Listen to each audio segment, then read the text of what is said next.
You, John Fitzgerald Kennedy, do solemnly swear. I, John Fitzgerald Kennedy, do solemnly swear. That you will faithfully execute the office of President of the United States. That I will faithfully execute the office of President of the United States. And will, to the best of your ability. And will, to the best of my ability. Preserve, protect, and defend the Constitution of the United States. Preserve, protect, and defend the Constitution of the United States. So help you God. So help me God.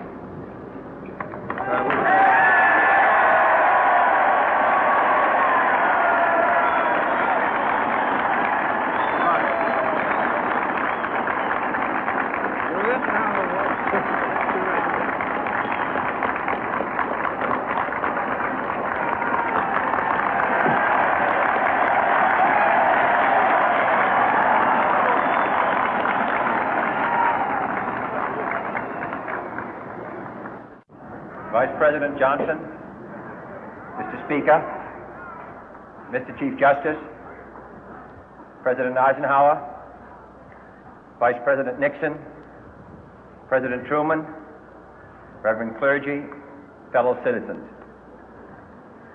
We observe today not a victory of party, but a celebration of freedom, symbolizing an end as well as a beginning, signifying renewal as well as change. For I have sworn before you and Almighty God the same solemn oath our forebears prescribed nearly a century and 3/4 ago. The world is very different now, for man holds in his mortal hands the power to abolish all forms of human poverty and all forms of human life. And yet the same revolutionary beliefs for which our forebears fought are still at issue around the globe. The belief that the rights of man come not from the generosity of the state, but from the hand of God. We dare not forget today that we are the heirs of that first revolution. Let the word go forth from this time and place to friend and foe alike that the torch has been passed to a new generation of Americans born in this century, tempered by war, disciplined by a hard and bitter peace, proud of our ancient heritage, and unwilling to witness or permit the slow undoing of those human rights to which this nation has always been committed and to which we are committed today at home and around the world.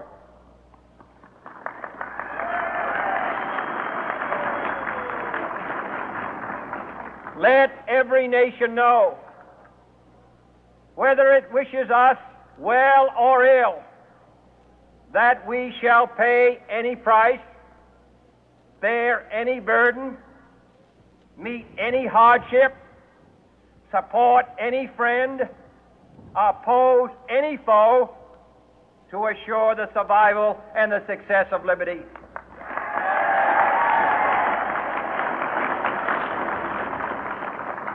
This much we pledge and more.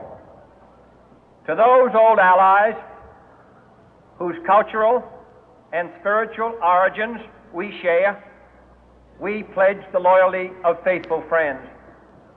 United, there is little we cannot do in a host of cooperative ventures. Divided, there is little we can do, for we dare not meet a powerful challenge at odds and split asunder.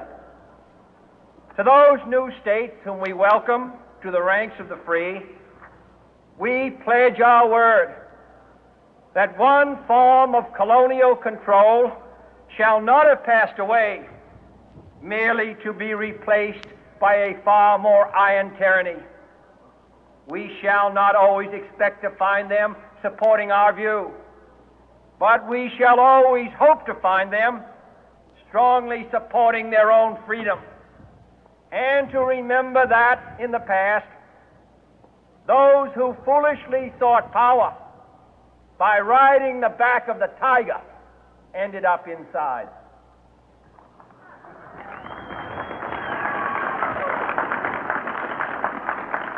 To those people in the huts and villages of half the globe struggling to break the bonds of mass misery, we pledge our best efforts to help them help themselves for whatever period is required, not because the communists may be doing it, not because we seek their votes, but because it is right.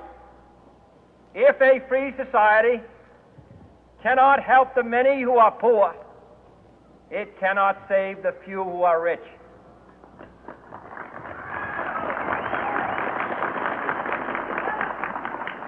To our sister republics south of our border, we offer a special pledge to convert our good words into good deeds, in a new alliance for progress, to assist free men and free governments in casting off the chains of poverty. But this peaceful revolution of hope cannot become the prey of hostile powers. Let all our neighbors know that we shall join with them to oppose aggression or subversion anywhere in the Americas. And let every other power know that this hemisphere intends to remain the master of its own house.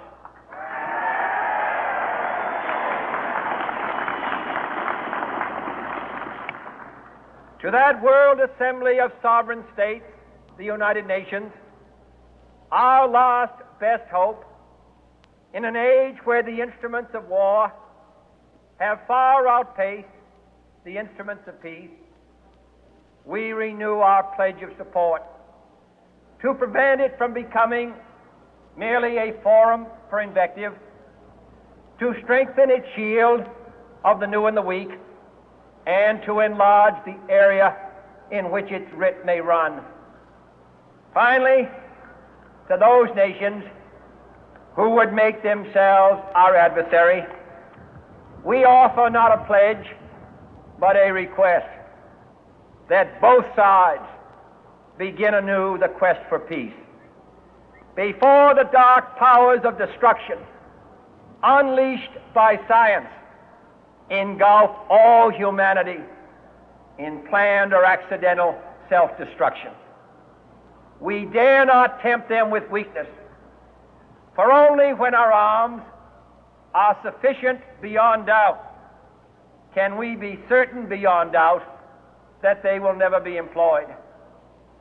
But neither can two great and powerful groups of nations take comfort from our present course, both sides overburdened by the cost of modern weapons, both rightly alarmed by the steady spread of the deadly atom, yet both racing to alter that uncertain balance of terror that stays the hand of mankind's final war.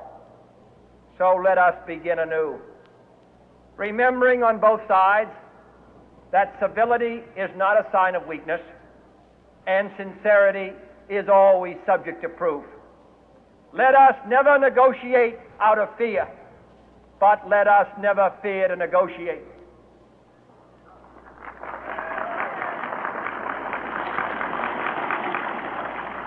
Let both sides explore what problems unite us, instead of belaboring those problems which divide us. Let both sides, for the first time, formulate serious and precise proposals for the inspection and control of arms, and bring the absolute power to destroy other nations under the absolute control of all nations.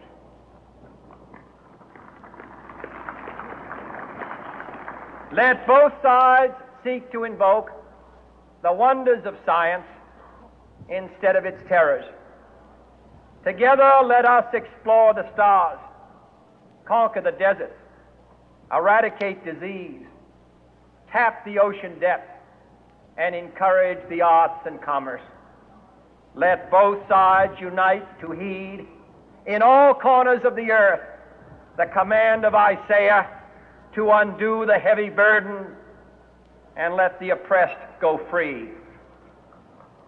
And if a beachhead of cooperation may push back the jungle of suspicion, let both sides join in creating a new endeavor, not a new balance of power, but a new world of law, where the strong are just and the weak secure and the peace preserved. All this will not be finished in the first 100 days, nor will it be finished in the first 1,000 days, nor in the life of this administration, nor even perhaps in our lifetime on this planet. But let us begin.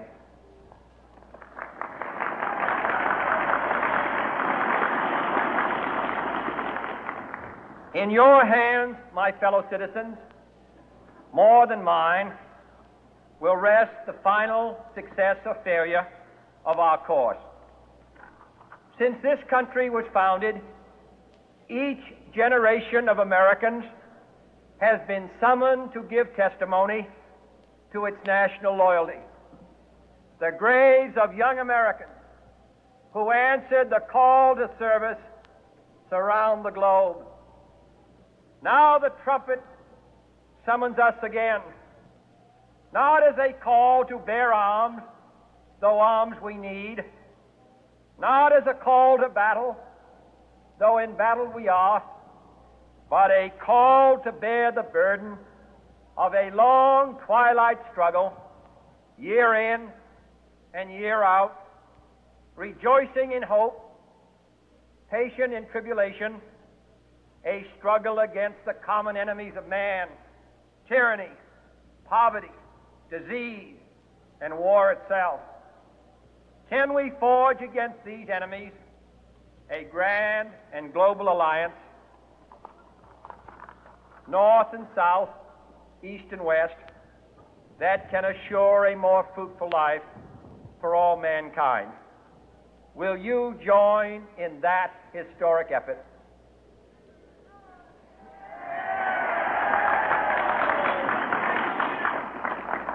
In the long history of the world, only a few generations have been granted the role of defending freedom in its hour of maximum danger. I do not shrink from this responsibility. I welcome it.